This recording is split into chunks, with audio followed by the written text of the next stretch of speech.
Sección 5, aumente velocidad a 4-1.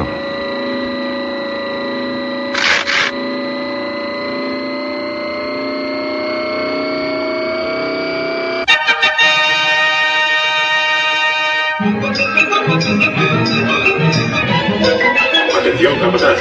Acuda al Banco 5. Compruebe el ritmo de producción. La cadena va con retraso, Banco 5. Atención, capataz.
Sección 5, aumente velocidad a 4-7.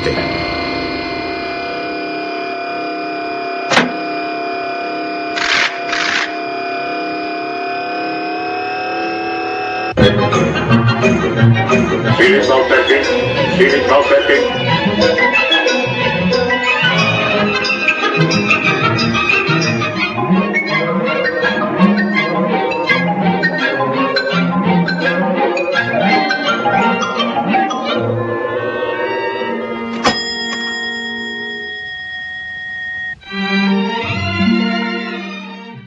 Bom dia, meninos, tudo bem?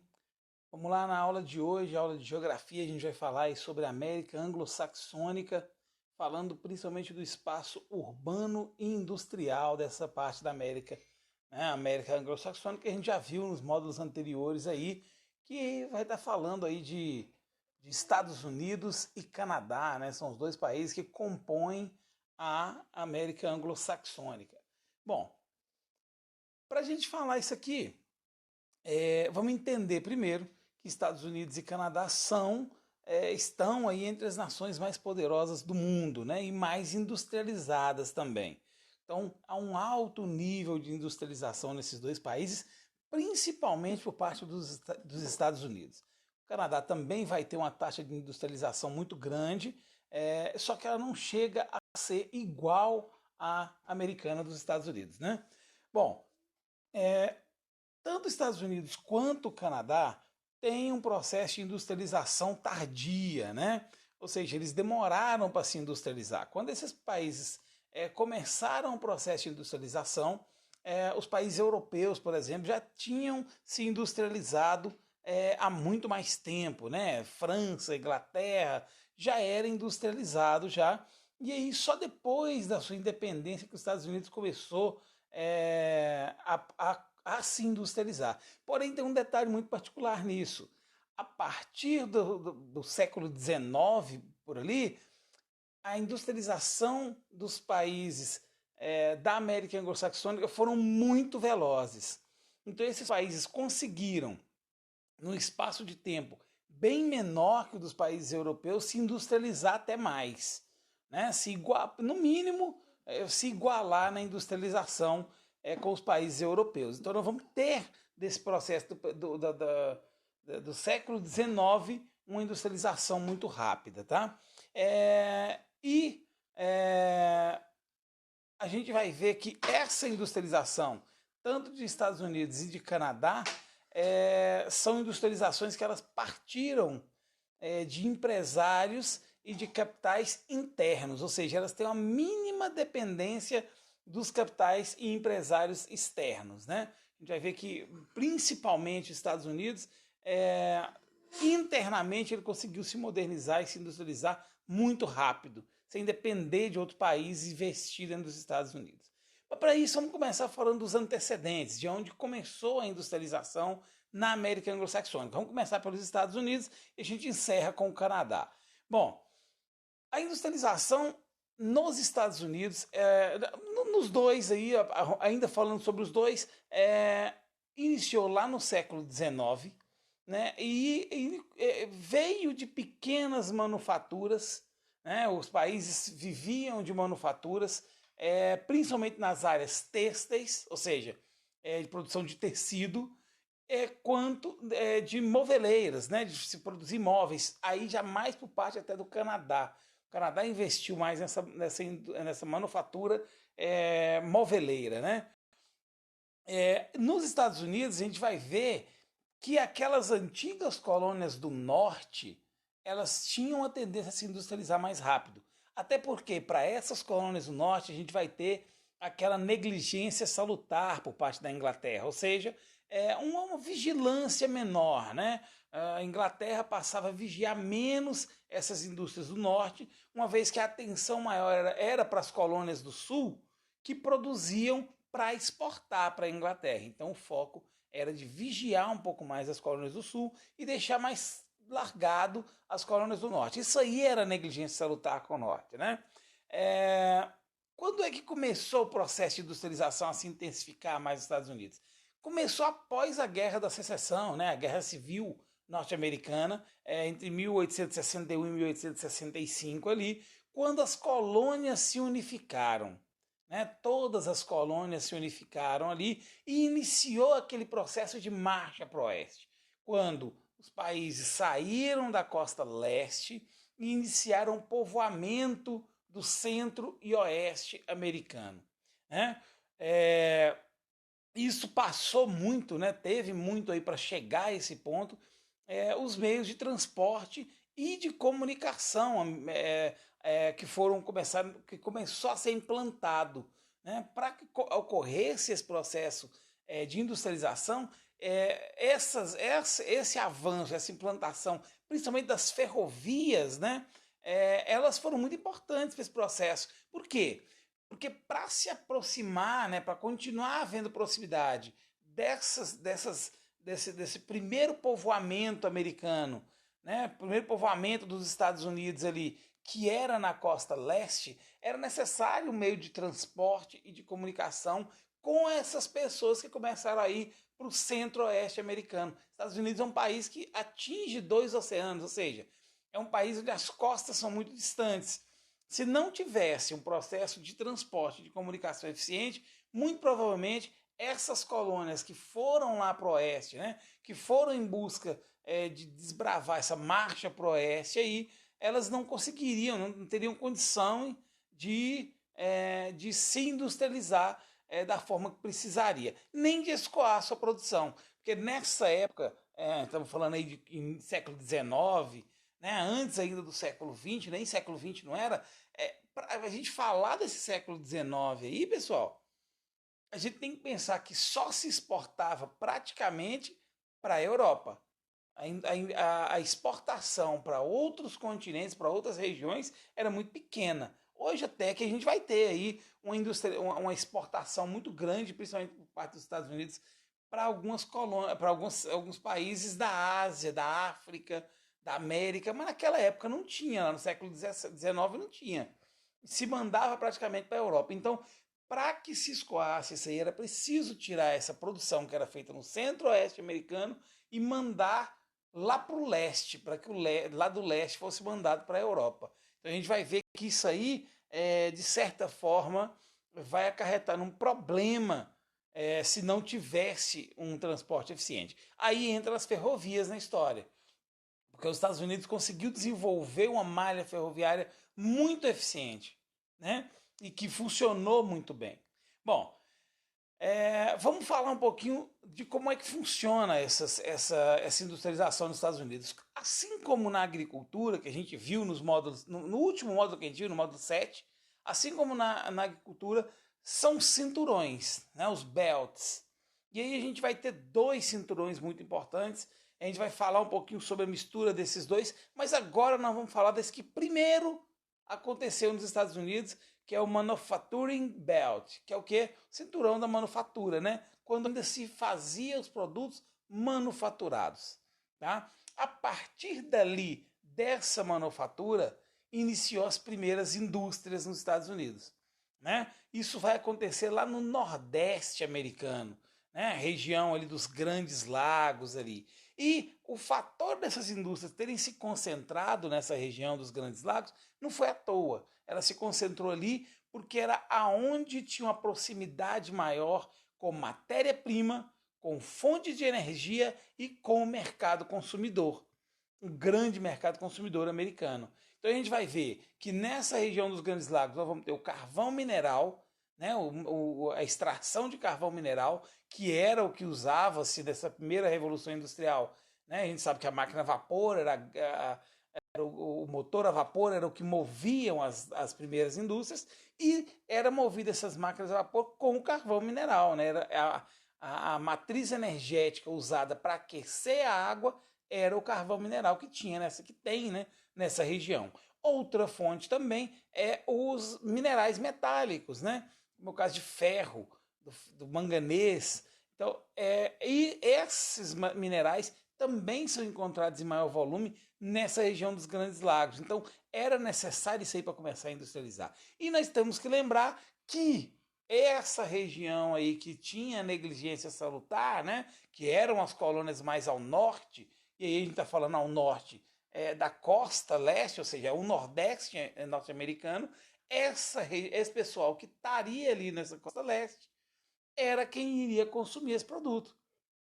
Né? Era quem iria ter condição ainda de consumir esse produto. Então, se focava mais nesse nordeste americano ali. Outra questão, nesses manufacturing belts, a gente vai ter uma integração nos sistemas de comunicação. Vai começar a ter uma implantação do sistema de comunicação, principalmente com a implantação das primeiras linhas de telégrafo e de telefone dos Estados Unidos. Olha aí, hein? Uma coisa importante. Já tinha as linhas ferroviárias e agora era implantado nessa região o telégrafo e a telefonia. Aí sim, conseguia se comunicar com muito mais facilidade. A gente vai pensar que também próximo ali, final do século XVIII, início do século XIX, a gente vai encontrar a energia elétrica, né? Século XVIII, XIX vai ter energia elétrica. E aí essa energia elétrica vem com algo positivo para a gente. Por que positivo? Porque a energia elétrica ela serviria tanto como fonte de luz, né, de claridade, era usado para iluminar as ruas, as casas, como também era usado como fonte de energia para tanto pequenas máquinas quanto para movimentar bondes elétricos, por exemplo, que nos Estados Unidos no início esses bondes eram movimentados por energia elétrica. Obviamente, nesse período ainda não substituía totalmente o motor a vapor, mas essa energia elétrica vinha de forma muito importante para chegar na segunda revolução industrial, e essa segunda revolução industrial aí era a revolução industrial baseada principalmente na eletricidade e no petróleo, né, no refino do petróleo. Ia começar ali a usar a eletricidade e o petróleo no lugar do carvão mineral.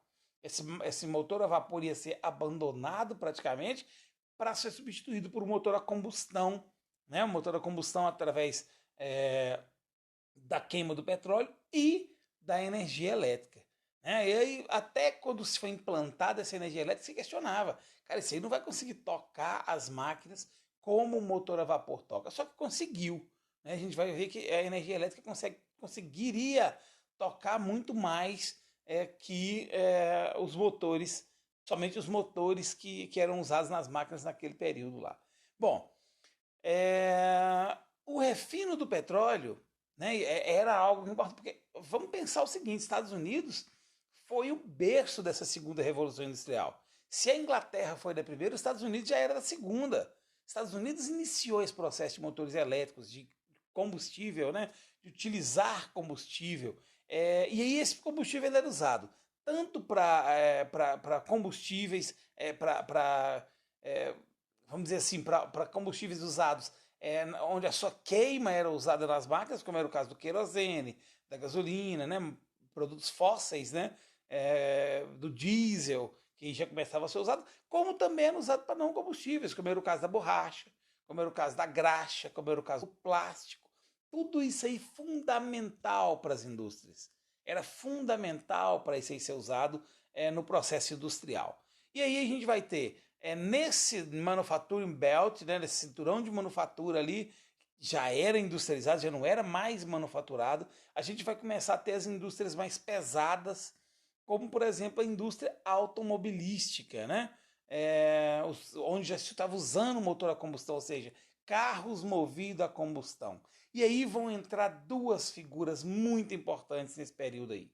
Tá? Dois nomes que têm que ser falados. Um é o camarada chamado Frederick Taylor, que criou um modelo chamado Taylorismo. Tá? O que era esse Taylorismo? Frederick Taylor, ele estudava a administração científica do trabalho.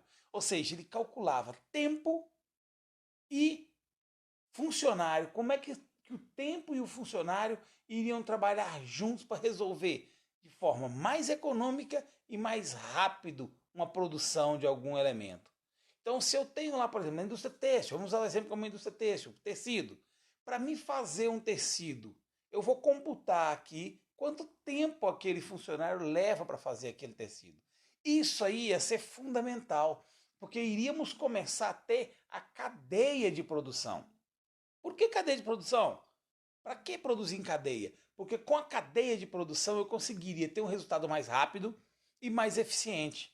Eu conseguiria que o funcionário se especializasse em uma área só, ele não precisaria fazer todo o processo, ele fazia um processo, uma parte do processo, e ele teria mais velocidade, eu conseguiria produzir em larga escala. Aí a gente vai pensar o quê? Que a sociedade norte-americana estava crescendo. Então os Estados Unidos precisavam produzir mais para poder, e mais rápido, obviamente, para poder atender uma grande demanda de produtos. Né? E aí vem em 1914 Henry Ford, né, que criou na época a Ford Motor Company, né, que hoje a gente conhece como Ford, né, e começou a produzir veículos lá. E aí Henry Ford veio e pegou aquele Taylorismo, né, que Frederick Taylor tinha criado, e melhorou esse Taylorismo e criou o Fordismo, onde nesse Fordismo Henry Ford queria especializar o cara em cada setor. Ele melhorou aquilo que já tinha sido feito por Taylor, por Frederick Taylor. Então melhorou. Aí nós vamos pensar o seguinte: esse período de 1914 era o início da Primeira Guerra Mundial. Então esse Fordismo entrou no processo da guerra e os Estados Unidos era naquela época o principal país que alimentava a indústria da guerra. Então quem produzia armamento, remédios, produtos industrializados em geral, eram os Estados Unidos que exportava isso para a Inglaterra. Por que ele exportava isso para a Inglaterra? Era por acaso? Não. Na verdade, não era por acaso. Ele exportava isso aí para a Inglaterra porque a indústria... para a Inglaterra não, para a Europa, né? Porque a indústria europeia estava quebrada. Né? A gente tinha um processo aí de guerra e durante a guerra não se conseguia produzir nada. Os Estados Unidos aproveitou essa lacuna, né? Os Estados Unidos estava lá isolado e mandava fomentos para a guerra. Os Estados Unidos chegou até a entrar nessa primeira guerra, assunto que a gente vai ver mais para frente aí, mas ele já entrou nessa guerra já com os países europeus totalmente dependentes dessa indústria americana. E isso aí vai ter um problema. Tá?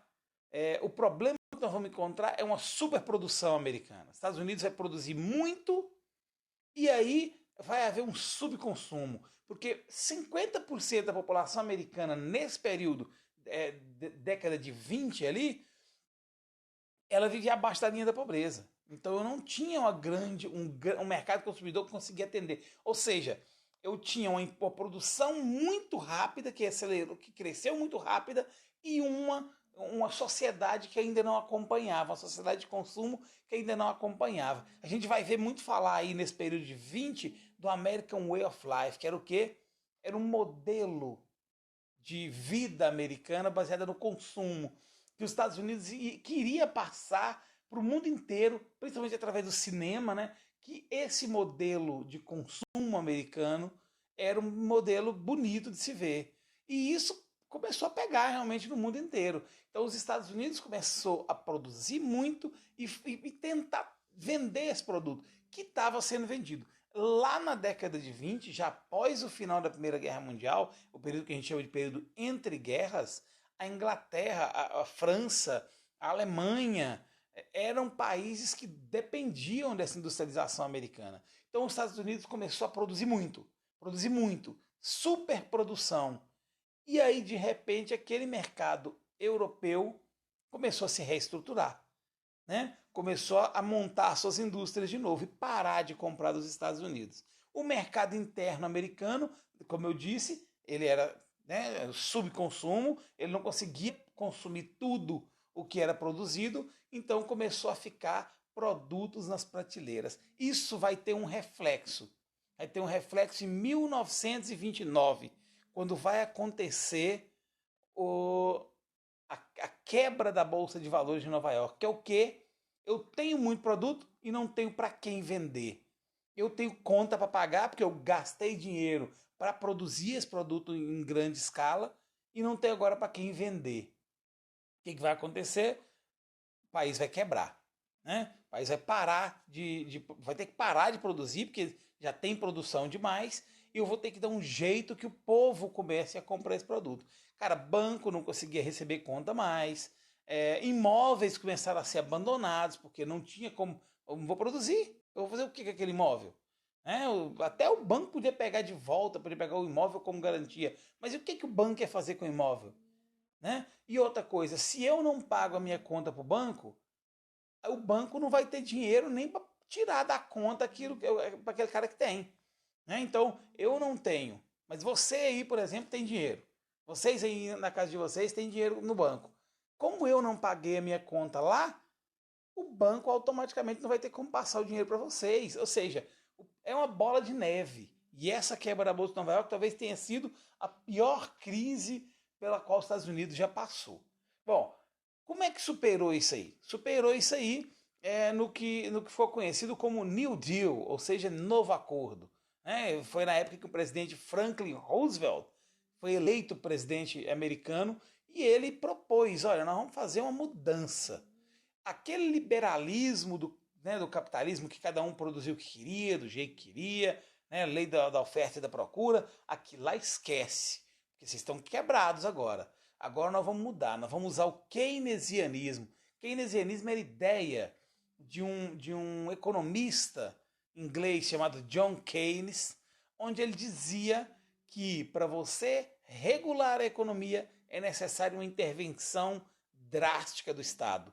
Ou seja, o presidente tem que interferir lá na sua indústria. Acabou o liberalismo. A partir de agora, você vai produzir o que o presidente mandar. A indústria é sua. Vai continuar sendo sua. Só que aí o presidente começou a fazer o quê? Ele começou a regular o mercado, a controlar preços. A partir de agora, seu produto está vendendo de quanto? Está vendendo de quanto seu produto aí, cara? Estou vendendo de R$50. Não, a partir de agora você não vai vender de 50 mais não. Você vai começar a vender esse produto aí a R$20. Ah, mas eu não. É R$20, está tabelado, o governo está falando. E outra coisa, você produzia quantos desse produto seu aí? Eu produzia 100 unidades, a partir de agora você vai produzir só 25 unidades. Nada mais que 25. Isso resultaria num controle da produção. Aquela superprodução que tinha ia diminuir. O governo americano ia até ajudar algumas empresas fazendo o quê? Comprando a mercadoria e destruindo. Comprava a mercadoria e botava fogo nela ali. Por quê? Porque diminuía a quantidade de mercadorias no mercado. Isso iria ajudar as indústrias voltarem a funcionar. Mas adiantava só voltar a funcionar? Não. Precisaria ter quem comprasse. E para ter quem compre, é preciso que essa pessoa esteja ganhando dinheiro. Se as indústrias tinham quebrado, elas foram obrigadas a demitir centenas, milhões de pessoas. E aí o que aconteceu com essas demissões? Quando essas pessoas foram demitidas, elas perderam o poder de comprar. Então, o presidente Roosevelt começou a investir em obras públicas, onde ele empregava as pessoas, principalmente na área de construção civil. Eu vou começar a construir coisas públicas, né, do Estado, para que as pessoas estejam empregadas. Se o cara está empregado, ele começa a consumir da indústria. Se ele começa a consumir da indústria, a indústria volta a funcionar. E essa indústria que voltou a funcionar vai começar a contratar novamente. E aí vai aquela bola de neve que ia prejudicando o país, vai começar a funcionar de forma positiva. Obviamente, teve também por parte do presidente Roosevelt muito estímulo ao consumo, né? Vamos voltar a consumir. Como? Dando melhor condição de trabalho, criando novas leis trabalhistas, onde o cara trabalhava só de determinado momento, porque antes era comum a pessoa trabalhar 15, 16 horas por dia. Aqui não, vamos trabalhar só 8 horas por dia. A indústria funciona durante 16 horas, então você contrata 2, em vez de contratar só um. Vai ter 2 empregados, em vez de ter um só. Olha como era interessante essa questão dessa redução da jornada de trabalho, das melhores condições de trabalho. Outra coisa, salários mais adequados, porque as indústrias americanas na época, elas visavam o seu lucro próprio. Elas não estavam nem aí quanto é que o cara ganhava. Às vezes o cara ganhava uma parcela muito insignificante em relação ao valor do produto que ele fazia. Não, vamos melhorar os trabalhos. E outra coisa que era importantíssima também, a redução dos impostos. Vamos diminuir os impostos. Se o cara está pagando muito imposto, ele não vai ter dinheiro para consumir das indústrias. Olha aí o pensamento de um presidente que pensava no melhor para o país. Era assim que funcionava, certo? Esse período aí, inclusive, foi um período que foi tão bom, essa recuperação americana foi tão boa, que ela ficou conhecida como Anos Dourados, né? Os famosos Anos Dourados. Anos Dourados era por isso, porque foi um período em que a população voltou a consumir depois de uma grande crise, certo? Bom, aí o que aconteceu? Veio a Segunda Guerra Mundial. Né? E aí a Segunda Guerra Mundial, os Estados Unidos novamente se aproveitou dessas oportunidades. Por quê? Porque aí a gente tinha, além da Europa parada de produzir, né? A Europa parava de produzir ali por causa da guerra, a gente tinha a Ásia também parada, o Japão estava em guerra, a China estava em guerra. Então os Estados Unidos começou a trabalhar na escala global, o mundo inteiro consumia produto americano. Né? Os Estados Unidos era fornecedor de bens, só que aí agora já controlada a produção. Né? Não se deixou que acontecesse aquela superprodução que aconteceu na década de 20, né? Não vamos deixar produzir igual foi, agora vamos controlar um pouco mais, certo? A gente ia ver, após o final dessa Segunda Guerra Mundial, um novo retrato do mundo, que ali começaria os moldes da Guerra Fria, onde Estados Unidos e União Soviética iriam despontar mais do que os outros países no mundo. Né? E aí a gente ia ver que ia começar a aparecer novos mercados consumidores. A gente vai ver que o terreno norte-americano ia ficar um terreno muito valorizado. A gente vai ver que o custo da mão de obra americana ia ficar um custo muito caro. Então vai começar a despontar no mundo aí o que a gente conhece como multinacionais. Né? As empresas norte-americanas que vão começar a montar suas sedes em outros países, onde os impostos são mais baratos, onde o terreno para se montar essa fábrica é mais barato, onde a mão de obra para trabalhar nessas fábricas é muito mais barata que nos Estados Unidos. Então a gente vai ver indústrias novas se abrindo, migrando, né, mudando para a Ásia, né, indústrias americanas migrando para a Ásia, migrando para a África, migrando para a América Latina. E aí vai ter uma nova área nos Estados Unidos que vai começar a ter valor, que é o segundo cinturão. Eu falei do Manufacturing Belt, né? Essas indústrias aqui vão começar a migrar agora para o Sun Belt, ou seja, cinturão do sol. Por que cinturão do sol, professor? Bom, o Cinturão do Sol principalmente porque ele vai ser localizado em regiões muito quentes dos Estados Unidos, que é a região sul dos Estados Unidos ali, né? Sul, sudeste dos Estados Unidos, né? Mas entre o sul e o oeste ali, né? Flórida, Texas, regiões muito quentes, por isso o nome Sun Belts, tá? Quais eram os grandes fatores de atração? Por que ir para lá? Primeiro, porque tínhamos incentivos fiscais muito bons, né, nessas regiões, é a região que queria iniciar uma industrialização. Nós vamos ter mão de obra mais barata e nós vamos ter principalmente grandes centros de pesquisa. Por quê, professor? O que tem a ver isso? Tem a ver que nessa região vai iniciar o processo da terceira revolução industrial, que é aquela revolução de alta tecnologia, né? Informática, robótica, biotecnologias, etc. Vai começar a acontecer. E esses centros de pesquisa, sendo nessas regiões, vai atrair as indústrias para lá. Olha só, hein? Estou tendo um novo polo industrial nos Estados Unidos. Então nós vamos ter aquele Manufacturing Belt mudando de nome, inclusive, nos Estados Unidos. Ele já não era mais Manufacturing Belt, ele era Rust Belt, né? Cinturão da ferrugem, cinturão enferrujado, né? Vamos ter um abalo aí na hegemonia estadunidense na década de 80. A década de 80 vai ser um ano onde a Alemanha e Japão vão se recuperar da Segunda Guerra Mundial e vão começar a industrializar muito, né? Essa terceira revolução industrial aí, principalmente no Japão, ela vai vir despontando muito grande. O Japão era, na verdade, um consumidor americano, agora ele vai virar um concorrente. Os Estados Unidos teve que mudar os seus planos, teve que sair daquela produção antiga e vir para uma produção mais tecnológica, com novas tecnologias. Tá? Então o Manufacturing Belt ia virar cinturão industrial, né? Que já passaria a ser um cinturão industrial, mas ia ser um cinturão industrial antigo, arcaico, e aí ia ter dentro do próprio Estados Unidos o Sun Belt, que era um cinturão do sol onde a tecnologia florar. Vamos falar um pouquinho sobre os dois. Como é que eram os dois? O Manufacturing Belt era lá da primeira revolução, a primeira região industrializada dos Estados Unidos, onde se tinha siderurgias, ferroviárias, automobilísticas, tudo isso era feito lá. Olha só, em tudo muito relacionado ao ferro, tudo muito relacionado ao transporte, que era o que era necessário lá no início da Revolução Industrial. Vai estar lá no nordeste do país, ali, região de Nova York, Boston, Filadélfia, onde a maior parte da população americana reside. A população americana ela é concentrada nessa região nordeste dos Estados Unidos, tá?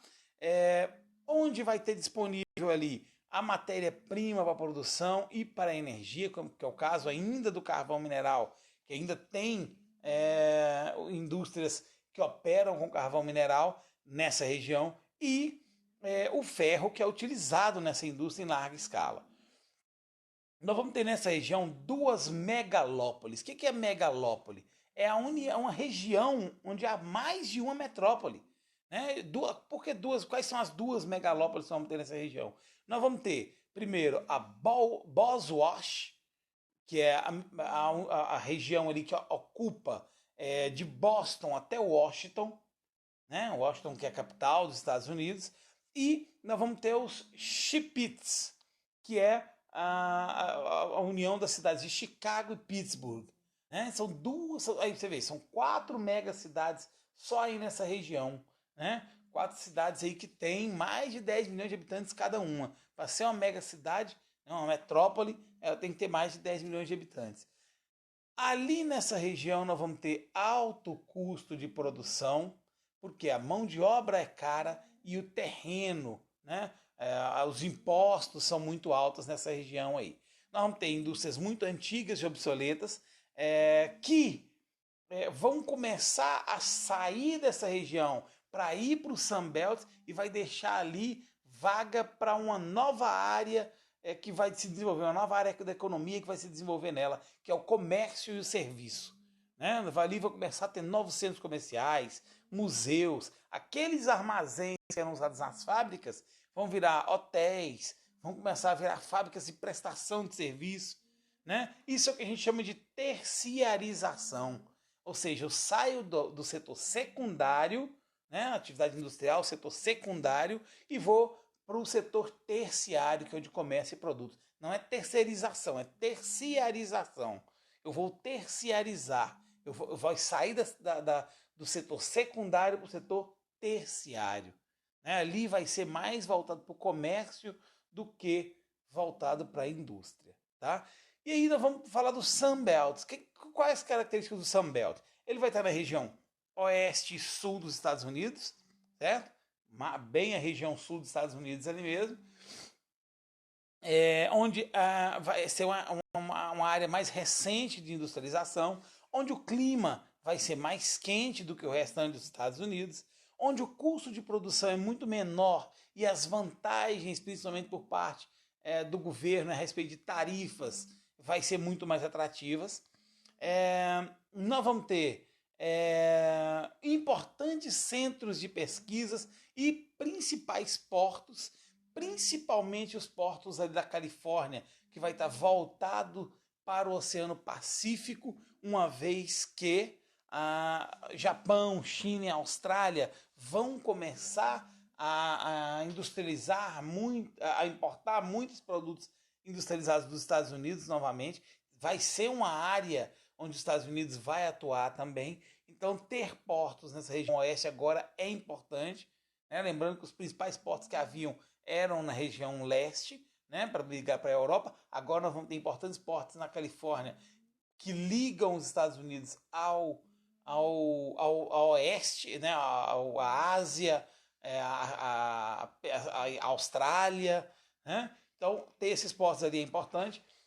Nós vamos ter nessa região sul ali próximo, né, onde é o Sunbelt, nós vamos ter o petróleo, né, muitas refinarias que vão estar industrializando o petróleo, refinando o petróleo. Nós vamos ter muitas indústrias na área de eletrônicos e nós vamos ter muitas indústrias na área de aviação, principalmente no Texas. E nós vamos ter lá na Flórida indústrias aeroespaciais, né, voltadas para a construção aéreo e espacial, que durante a Guerra Fria vai ser muito utilizada, né, vai se desenvolver muito no período de Guerra Fria. Aí, falando nessa da Califórnia, né, a gente tem o famoso Vale do Silício, na Califórnia, que onde as indústrias de informática e de microeletrônica vão ser muito importantes. Bom, nesse período, aquele modelo que a gente viu lá econômico, formado pelo Taylorismo e pelo Fordismo, vai sair um pouco de foco e vai dar espaço para o Toyotismo, que é criado lá pelas indústrias da Toyota no Japão. Qual que é a diferença? Primeiro, nós vamos ter aplicação desse Toyotismo nos Estados Unidos e no Canadá também, onde ele vai explorar principalmente a desconcentração industrial. Por quê? Porque muito do que eu produzo agora com o Toyotismo, eu vou importar de indústrias de fora. Então, por exemplo, se eu vou construir um carro, por que eu tenho que construir o pneu? Não, eu vou terceirizar esse pneu, eu vou comprar esse pneu de uma indústria especializada. Ou seja, o Toyotismo vai ter como foco a mão de obra qualificada, né? A especialização mesmo em uma área, indústrias responsáveis por fazer só aquilo. Então eu não vou mais produzir o pneu, eu vou comprar esse pneu pronto. Eu não vou mais produzir o tecido do meu banco, eu vou comprar o tecido pronto para colocar no meu banco. De repente até o banco pronto de outra indústria. Então olha só como é que vai mudar, né? De quem produzia em escala, agora eu vou descentralizar a minha produção industrial, certo? Obviamente, a questão de transporte, de comunicação é mais que fundamental nessa época. Nós vamos pegar aí principalmente aquela região ali a questão de se comunicar com outro país para poder comprar daquele país, por exemplo, determinado produto. Né? Eu, por exemplo, vou comprar meu pneu da China. A China produz pneu bom. Então eu vou comprar o pneu da China. Agora estamos falando de outras épocas, nós já estamos falando aí de épocas bem recentes agora, onde os acordos comerciais entre China e Estados Unidos já são muito limitados, né? Mas nessa época ainda tinha esse comércio, assim, Indonésia produzia muito para os Estados Unidos, né? Bom, conclusão, eu vou ter que ter uma mão de obra mais especializada, principalmente na área eletrônica. E a produção vai ser feita por demanda. Eu agora não vou produzir mais 1.000 carros e botar ele no mercado para vender, não. Quantos carros eu tenho vendido agora? Tenho vendido 20, eu vou fazer só 20. Ah, não, mas o cara pediu um a mais. Então, mês que vem eu faço 21, não tem problema. Mas eu não vou produzir 100 carros e botar eles encalhados aqui e esperar que mês a mês você pegue esse carro para vender. Não vou fazer mais desse jeito. A partir de agora eu vou produzir de acordo com o que a demanda exige. Se a demanda exigiu, eu produzo mais. Se a demanda diminuiu, eu diminuo a produção também. Certo? Bom, as multinacionais vão se valer muito disso aí, principalmente dessa evolução dos meios de transporte e comunicação, porque elas vão precisar se comunicar e enviar produtos o tempo todo, né? Elas vão buscar menos custos para a produção nesses países periféricos, né? Onde a mão de obra é mais barata, onde tem mais incentivos fiscais, onde a legislação ambiental é mais frágil, onde eu posso abusar um pouco mais da legislação ambiental. E aí, vamos partir para o Canadá, falar um pouquinho do Canadá. Como é que era o Canadá? O Canadá, a industrialização dele chegou a ser mais tardia ainda que a dos Estados Unidos, uma vez que o Canadá só conseguiu a sua independência no século XX, depois da Primeira Guerra Mundial. Então ele já, a independência canadense já foi tardia. Eu tenho a independência tardia, mas e na industrialização então? No Canadá, a gente vai ter importantes jazidas de minerais metálicos. Né? Vai se produzir muitos minerais metálicos no Canadá. O parque industrial do Canadá ele chega a ser até moderno. Não né? É um país de primeiro mundo também. As principais indústrias vai ser voltadas para extração, né? Principalmente de madeira para fazer papel, né? E celulose, e madeira para construção de móveis. Né? E a extração desses produtos minerais, metálicos aí que eu falei que produz muito. Nós vamos ter a produção, as indústrias siderúrgicas, de maquinários, principalmente de produzir máquinas para indústrias e de equipamentos pesados também muito importantes no Canadá. E nós vamos ter uma indústria automobilística também eficiente, né? Detalhe, o Canadá vai ter muita indústria de tecnologia de ponta, tá? Indústrias de tecnologia mais avançadas e alimentícias também. Bom, o Canadá, diferente dos Estados Unidos a sua industrialização foi muito independente. O Canadá ele dependia muito, primeiro, do Reino Unido, do qual ele era ex-colônia, né? Então, até um determinado período, eles dependiam muito do Reino Unido para produzir, né? Que acabou reduzindo a industrialização naquele período da guerra, né? Período de guerra onde parou de produzir lá. Ele parou de comprar o produto industrializado do Canadá e parou de vender para o Canadá produto industrializado. Então o Canadá, que dependia de comprar esse produto industrializado lá da Inglaterra, ele parou de receber esse produto. O que aconteceu? Ele foi forçado a se industrializar para produzir aquele produto. Senão ele iria ficar sem. Então ele foi forçado a se industrializar. Depois disso, ele começou a ter uma dependência econômica maior com os Estados Unidos, que era vizinho, que falava a mesma língua. Então havia ali uma facilidade de comércio muito grande entre Estados Unidos e Canadá. Então o Canadá chegou a ter, em determinadas épocas ali, 70% da produção do Canadá sendo vendida para os Estados Unidos. Então aquela independência, aquela dependência que ele tinha da Inglaterra, ele saiu dela e caiu na dependência agora com os Estados Unidos. Obviamente uma dependência muito mais saudável do que era com a Inglaterra, uma vez que agora são países independentes e parceiros, né? Principalmente parceiros, porque vai acontecer entre Estados Unidos, México e Canadá um acordo comercial que é conhecido como NAFTA, né? A NAFTA é o Tratado Norte-Americano de Livre Comércio, onde esses países vão ter produtos aí que vão ser liberados do comércio, entre eles tarifas alfandegárias, né? No mais, a gente vai ver muitas indústrias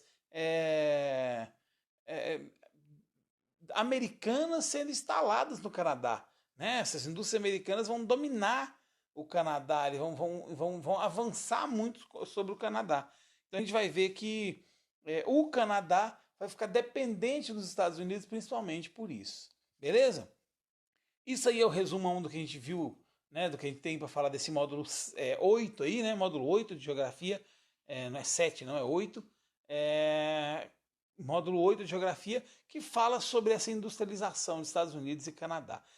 Vou deixar atividades, vocês pode fazer todas as atividades do fim do módulo, são poucas atividades, não tem muitas não. Na próxima aula a gente corrige essas atividades, beleza? Semana que vem a gente vai ter aula, a gente corrige essas atividades. Valeu, pessoal, obrigado pela atenção, até a próxima, hein? Valeu!